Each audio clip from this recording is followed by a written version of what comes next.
ler bastante, então. Vamos estar estudando ela aí junto. Os princípios da contabilidade estão elencados na resolução do CFC, né?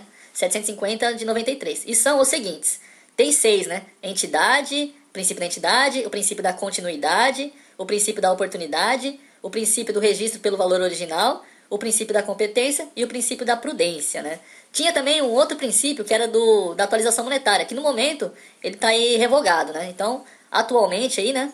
A gente está usando apenas esses 6 princípios, né? Que é o da entidade, da continuidade, da oportunidade, do registro pelo valor original, da competência e da prudência. Vamos ver as características de cada um deles aí, né? Detalhadamente. Princípio da entidade. Segundo a resolução do CFC, né, artigo 4, é importante estar conhecendo a letra da lei aí, né, porque é isso que cai em prova de concurso público, é isso que cai no exame de suficiência. Eles pegam copiar e colar, então a gente tem que estar conhecendo mesmo a lei. Então lá no artigo 4 fala: o princípio da entidade reconhece o patrimônio como objeto da contabilidade e afirma a autonomia patrimonial, a necessidade da diferenciação de um patrimônio particular no universo dos patrimônios existentes, independentemente de pertencer a uma pessoa, um conjunto de pessoas, uma sociedade, uma instituição de qualquer natureza ou finalidade, com ou sem fins lucrativos. Por consequência, né, o patrimônio não se confunde com aquele de seus sócios ou proprietários. Isso aqui é o mais importante, é a essência aí do princípio da entidade, né? Saber que o princípio da entidade não se confunde com aquele dos sócios ou proprietários. No caso de sociedade, é uma instituição, parágrafo único, o patrimônio pertence à entidade, mas a recíproca não é verdadeira. A soma ou agregação contábil de patrimônios autônomos não resulta em nova entidade, mas numa unidade de natureza econômico-contábil. Então, né, eu peço que vocês, assim, pausem o vídeo, leiam esse artigo aí, né, pra ir se familiarizando, né, praticamente, bem dizer, se decora isso aí, porque se você souber isso aí, você nunca mais vai errar questão aí de princípio de contabilidade, né. Mas, assim, o conceito, né, o resumo dele é que o patrimônio, né, ele não se confunde com aqueles do sócio. O patrimônio do sócio é um, o patrimônio da empresa é outro. Então tem que separar, né, um do outro aí de acordo com o princípio da entidade. Resumindo é isso, né? Resumindo aqui, como eu disse, né, o patrimônio não se confunde com o dos sócios proprietários. Tem que ter autonomia patrimonial. Vamos agora para o próximo princípio, que é o da continuidade, né? Artigo 5. O princípio da continuidade pressupõe que a entidade continuará em operação no futuro, e, portanto, a mensuração e a apresentação dos componentes do patrimônio levam em conta esta circunstância. Então, o princípio da continuidade, ele tem, assim, uma ideia que a empresa ela é feita para assim, sobreviver a vida inteira, né? Com aquela atividade, né? Salvo exceções, assim, vamos supor, a gente sabe que a empresa ela é feita para dar lucro, né? Durante vários anos, né? E não assim que ela vai abrir agora e já no dia seguinte vai fechar, né? Então o princípio da continuidade ele pressupõe isso, né? Que a entidade continuará em operação no futuro, né? Já o princípio da oportunidade, ele fala aqui, né? O princípio da oportunidade refere-se ao processo de mensuração e apresentação dos componentes patrimoniais para produzir informações íntegras e tempestivas, né? Parágrafo único. A falta de integridade e tempestividade na produção e na divulgação da informação contábil pode ocasionar a perda de sua relevância. Por isso é necessário ponderar a relação entre a oportunidade e a confiabilidade da informação. Isso aqui diz mais quanto às informações contábeis, né? Ela tem que ser íntegra e tempestiva, né? Ela tem que ser confiável e tem que ser elaborada ali a tempo, né? Para que ela não perca a sua relevância. Resumindo, né? A integridade orienta o registro completo das informações, sem omissões nem excessos, e a tempestividade, por sua vez, está relacionado ao registro das informações no momento em que ocorrem. Essa é a base do princípio da oportunidade. Então, a base do princípio da oportunidade é esse, né? Produzir informações íntegras, né? Que são informações confiáveis ali, e tempestivas, a tempo, né? Para que ela não perca relevância. Porque o que adianta você produzir uma informação, vamos supor que saiu hoje, você só produzir essa informação daqui 3 anos lá pra frente. Talvez essa informação aí já tenha passado o tempo dela e já nem sirva mais pra nada, né? Então, a oportunidade tá em registrar, né, quando ela acontece ali, né, pra não perder a sua tempestividade, nem a integridade lá, né? Tempestividade tá relacionada a tempo, né? Esse é o significado aí. Princípio do registro pelo valor original, é outro princípio aí, né? Segundo o artigo 7, o princípio do registro pelo valor original determina que os componentes do patrimônio devem ser inicialmente registrados pelos valores originais das transações, expressos em moeda nacional. Pra você lembrar do registro pelo valor original, você pensa, né? Vou registrar pelo valor original, como o próprio nome já diz, né? Pelo valor que aconteceu, e em moeda nacional. No caso nosso aqui, vamos registrar em real, sempre, né? Esse aí é o princípio do registro pelo valor original. O princípio da competência, né? Ele fala aqui, né? No artigo 9º, o princípio da competência determina que os efeitos das transações e outros eventos sejam reconhecidos nos períodos a que se referem, independentemente do recebimento ou pagamento. Parágrafo único, o princípio da competência pressupõe a simultaneidade da confrontação de receitas e despesas correlatas, né? Então, né, você vai registrar aí, né, segundo o princípio da competência, independentemente de receber o dinheiro ou não. Uma curiosidade aí, né, é que além do regime de competência, existe o chamado regime de caixa, né? O regime de caixa, ele é um pouquinho diferente. A gente vai ver aí, né, qual que é a diferença de um do outro, né? Em forma de exemplo, melhor, né? Se pelo regime de competência, o Zé Luiz registraria a venda no momento de sua concretização, ainda que o pagamento ocorresse no prazo de 60 dias, pelo regime de caixa, a mesma venda só deveria ser reconhecida a partir do recebimento efetivo do pagamento, né, do dinheiro. Esse regime é bastante intuitivo, provavelmente vocês utilizam o regime de caixa em suas finanças pessoais.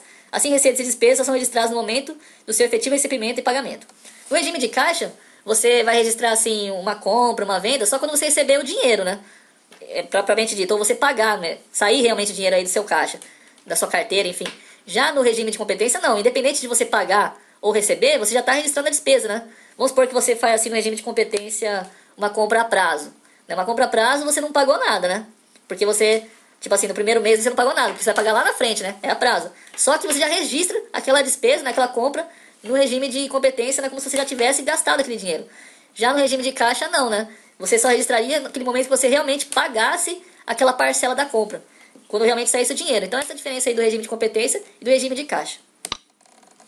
E aí tem o princípio da prudência, né? O último princípio aí, que ele determina a adoção do menor valor para os componentes do ativo e do maior para os do passivo, sempre que se apresentam alternativas igualmente válidas para a quantificação das mutações patrimoniais que alterem o patrimônio líquido. O princípio da prudência pressupõe o emprego de certo grau de precaução no exercício dos julgamentos necessários às estimativas em certas condições de certeza, no sentido de que ativos e receitas não sejam superestimados e que passivos e despesas não sejam subestimados, atribuindo maior confiabilidade ao processo de mensuração e apresentação dos componentes patrimoniais, né? Resumindo ali, né, o princípio da prudência, né, você vai, quando você tem assim alternativas igualmente válidas, você vai registrar o menor valor para o ativo e o maior valor para o passivo, né? Você espera, né, que você tenha um ativo menor e que você tenha um passivo maior. Justamente é para você ter uma precaução, né?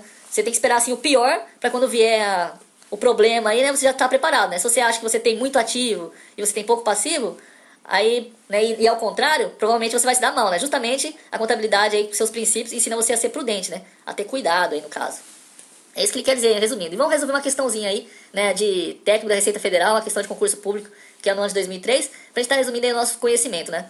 Com relação aos princípios fundamentais de contabilidade, assinale a opção incorreta, né? Ele quer a opção errada, então. Vamos lá, então, ver as alternativas. Na letra A fala: o princípio da prudência determina a adoção do menor valor para os componentes do ativo e do maior para o do passivo, sempre que se apresenta alternativas igualmente válidas para a quantificação das mutações patrimoniais que alterem o patrimônio líquido. Foi o que a gente acabou de ler, né? Então, a letra A está correta, né? O princípio da prudência é exatamente isso, né? Fez um copiar e colar aí da norma. Na letra B, diz: o princípio da prudência impõe a escolha da hipótese que resulte menor patrimônio líquido quando se apresentem opções igualmente aceitáveis, diante das demais princípios da contabilidade. Tá correto, né? Ser prudente é isso, né? Adotar aí o menor valor para o ativo, o maior valor para o passivo e, né, no caso aí do patrimônio líquido, a mesma coisa do ativo, né? Tá sempre aí adotando o menor valor quando você tem alternativas igualmente válidas. Corretíssimo, né? Copiar e colar aí da norma.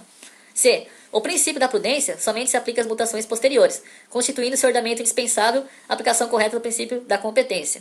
Está correto aqui, né? Letra C, vamos ver a letra D. A aplicação do princípio da prudência ganha ênfase quando, para a definição dos valores relativos, as variações patrimoniais devem ser feitas estimativas que envolvem certezas de grau variável. Corretíssimo também, né? O princípio da prudência aí segue exatamente isso aí, né? O que foi dito aqui na letra D. Vamos ver a letra E, que provavelmente é errada, né? Já que todas as outras estão corretas. Na letra E fala: o princípio da prudência refere-se simultaneamente à tempestividade e à integridade do registro do patrimônio e das suas mutações, determinando que este seja feito de imediato e com a extensão correta, independentemente das causas que originaram o registro. Aqui tá errado, eu vou explicar o porquê, né? O porquê da alternativa tá errada, né? Como foi visto lá, né? A alternativa e a D estão corretas, foram vistas ao longo da aula, beleza, né? Vamos ver a alternativa e por que ela tá errada? Ela tá errada porque ela define o princípio da oportunidade, não o princípio da prudência. Eles fizeram assim uma troca, né? Eles colocaram a definição lá do princípio da oportunidade, dizendo que é o princípio da prudência. Então, tá errado por causa disso, né? E lembre-se, o princípio da oportunidade, ele se relaciona ao processo de mensuração e apresentação dos componentes patrimoniais para produzir informações íntegras e tempestivas. Aí as bancas aí de concursos públicos adoram trocar, né? Fazer esse tipo de troca aí para confundir o candidato, né? Ele coloca a definição de um princípio como sendo outro, né? E aí você acaba se lembrando que leu aquilo, mas no final é outra coisa e acaba errando, né? Então, o gabarito da questão é letra E, né? Por causa dessa troca aí, né? Vamos fazer questões rápidas agora aí, né? Para poder ganhar tempo. A tempestividade e a integridade do registro do patrimônio e suas variações, independentemente das causas que as originaram, constituem o fulcro do princípio contábil da, né? Bom, aqui é uma questão tranquila aí, né? Temos aí 5 alternativas, tem que encontrar a alternativa correta. Peço que pause o vídeo e tente responder. Em seguida eu vou estar mostrando a solução. Bom, a resposta tá aí, né? Se já tão fera, com certeza acertou, né? Como a gente viu na aula, o enunciado define perfeitamente o princípio ali da oportunidade. É a letra A. Eles pegaram, copiar e colar, né? Novamente ali, né? E colocaram a definição aí do princípio da oportunidade no enunciado. Ganhando tempo aqui, né? É verdadeiro ou falso? Última questão do dia, né? Do CESP. Caiu para a contadora e da Advocacia Geral da União em 2010. Em contabilidade, define-se patrimônio como conjunto de bens, direitos e obrigações pertencentes a determinada entidade, sendo autônomo em relação aos demais patrimônios existentes. Tá correto isso aqui ou tá errado? Tenta responder aí, vamos ver aqui a resposta então agora, né? Tá verdadeiro, lógico, né? O princípio da entidade vai reconhecer o patrimônio como objeto da contabilidade, ele afirma a autonomia patrimonial, e o patrimônio é definido como conjunto de bens, direitos e obrigações pertencentes a uma determinada entidade. Então tá correto aí, né? Por hoje acabamos a aula, né? Eu peço desculpas aí por ser uma aula muito teórica, né? Princípios de contabilidade é isso, não tem como explicar muito bem. Basicamente é lei, decorar aí a lei, né? E eu trouxe aqui os princípios e tentar explicar de maneira mais fácil, né? E com exercício para poder fixar, né? Espero que tenham gostado do vídeo, dê um joinha aí, compartilhe nas redes sociais.